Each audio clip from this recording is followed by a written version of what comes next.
Di sebuah kota yang sibuk, seorang pria hidup dengan kebanggaan dan kesombongan yang tinggi. Ia memiliki segalanya: uang, kekuasaan, dan kehormatan palsu yang ia bangun dari tipu daya dan kebohongan. Namun, di balik semua itu, ia adalah seseorang yang tak pernah peduli pada orang lain.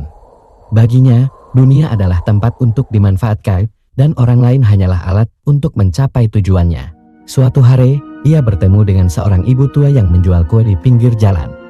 Wanita itu memohon agar pria itu membeli beberapa kuenya, tetapi ia hanya tertawa sambil mencibir. "Kue seperti ini? Bahkan siapapun pun takkan memakannya," katanya dengan nada menghina. Wanita itu hanya tersenyum kecil, lalu berkata, "Hati-hati, nak. Apa yang kau tanam, itu yang akan kau tuai." Pria itu mengabaikan kata-kata wanita itu. Ia terus menjalani hidupnya seperti biasa, menipu rekan bisnis, memanfaatkan karyawan, dan memeras pelanggan. Segala sesuatu tampak berjalan lancar untuknya. Namun, perlahan-lahan, roda kehidupan mulai berputar. Proyek besar yang sedang ia kerjakan tiba-tiba runtuh. Mitra bisnisnya mengundurkan diri satu persatu setelah mengetahui kebohongannya. Reputasinya tercemar, dan perusahaan yang ia bangun dengan tipu daya akhirnya bangkrut. Ia kehilangan rumah mewahnya, mobil-mobilnya, dan seluruh harta benda yang ia kumpulkan dengan keserakahan. Namun, karma tidak berhenti di situ. Suatu hari, saat ia berjalan menyusuri jalanan kota, lapar dan tanpa tujuan, ia melihat seorang pria muda kaya turun dari mobil mewah. Dengan sombong, pria itu membuang rokoknya ke jalan, hampir mengenai pria yang kini jatuh miskin. Pria kaya itu meliriknya dengan jijik, lalu berkata, "Orang miskin seperti kau ini hanya mengotori jalan." Saat itu, kata-kata yang pernah ia ucapkan kepada ibu tua itu terngiang kembali di pikirannya. Ia menyadari bahwa ia kini berada di posisi yang sama dengan orang-orang yang dulu ia hina.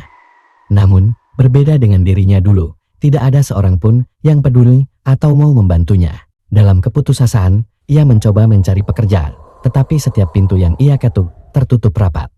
Orang-orang mengenalnya sebagai penipu, dan tidak ada yang mau memberikan kesempatan.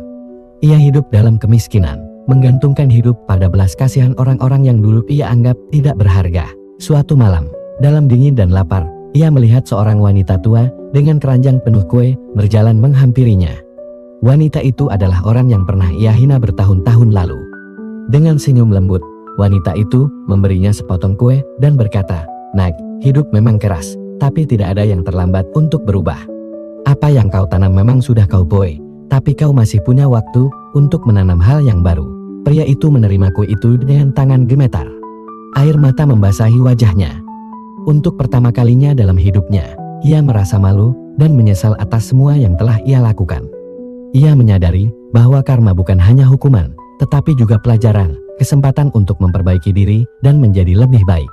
Malam itu, ia bertekad untuk memulai hidup baru. Bukan lagi dengan kesombongan atau tipu daya, tetapi dengan kerja keras dan ketulusan. Karma telah menunjukkan padanya bahwa hidup bukan tentang seberapa banyak yang kita miliki, tetapi seberapa banyak kebaikan yang kita tinggalkan.